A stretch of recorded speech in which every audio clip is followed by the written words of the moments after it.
everyone, welcome back to Lawyer Interviews. Today we are discussing the $25 million class action against Brian Johnson, also known as Liver King.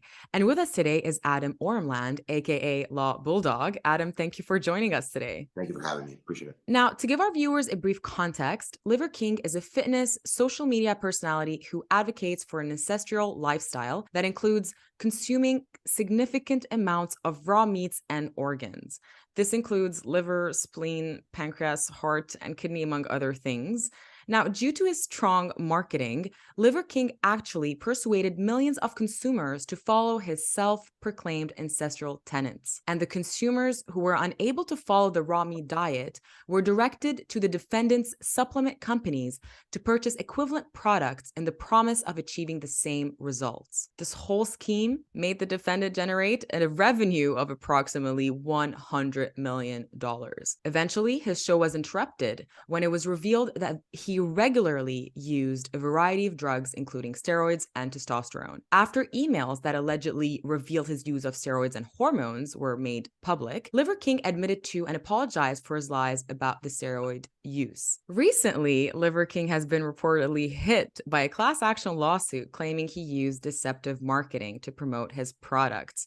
Now, Adam, what's your opinion on this whole case? Well, I think he's in a lot of hot water. I don't think he's going to be in a very good position to defend against this, just because he was, adamant about not taking steroids, or not using any sort of testosterone or HGH or anything of that sort. But it turns out that he was using $11,000 worth of steroids per month to gain the physique that he was claiming you can get from just eating the way he eats, or buying the supplements that would do the exact same thing if you couldn't stomach the raw meat diet. So I think he's going to be in for a real tough time to defend against this. I mean, it's the amount of evidence that's sort of stacked up against him is more than he has in terms of defending, saying that there's no detrimental reliance on it. And it's true, because I read the statement of claims submitted by the attorneys for the plaintiff and the class members, and it seems to me like this case is a slam dunk. The deception is obvious, in my opinion. So did Liver King make his position weaker by posting his apology video back in December? I mean, he certainly didn't help himself by admitting to exactly what they said he had done in terms of committing the fraud.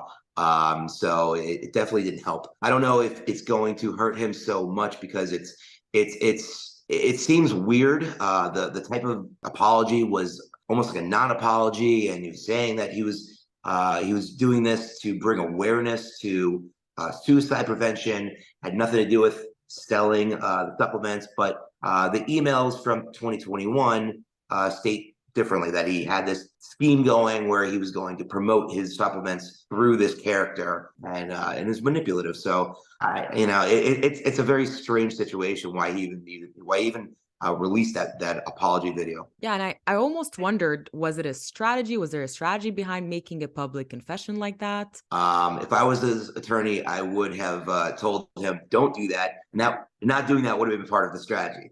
So I don't know. And I recently checked, and Liver King's website is still active. Why do you think his content isn't being shut down at this stage? It's tough to shut down a company if they're not selling fraudulent goods. The way he's selling it was fraudulent, but the actual product itself may be exactly what it's marketed as. I mean, there's not a whole lot of regulation, or at least enough, on the supplements industry. So it may be in the works. It may be something that they're looking to do, and we'll find out soon. But it makes sense why it wouldn't be shut down yet. I'm more confused as to why his social media has not been shut down once it's been shown that there's fraud. But it's all alleged fraud at this point, and there's no. He hasn't settled, or he hasn't had any sort of verdict against him in a court of law. So let's see what happens, right? And given what we know so far in terms of the evidence, do you anticipate this case going to trial or settling out of court? I would hope that he would settle it immediately.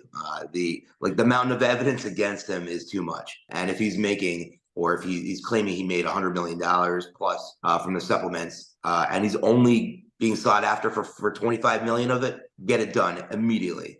That way you're not on the hook for additional. I agree. And finally, could they have started this lawsuit prior to Liver King's confession? Why did the consequences have to be this dramatic before the start of a lawsuit? I mean, I don't think necessarily one has anything to do with the other. I mean, because the fraud was sort of, it came to light. I don't know the timing of when the lawsuit was actually filed versus when the confession came out, but I think they're kind of around the same time. So it was definitely in the works. But like I said, I don't think having that confession out there in an apology format was the best for him. And we'll see what happens. But I also have learned that, or at least as of an article that was written about it, that the supplement company has not been served with the lawsuit yet.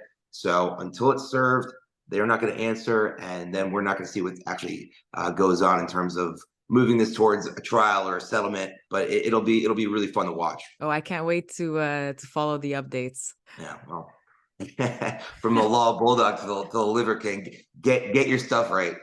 Figure Exactly. it out ASAP. And for those who are watching, please don't hesitate to leave your comments below and to subscribe to our YouTube channel. See you next time.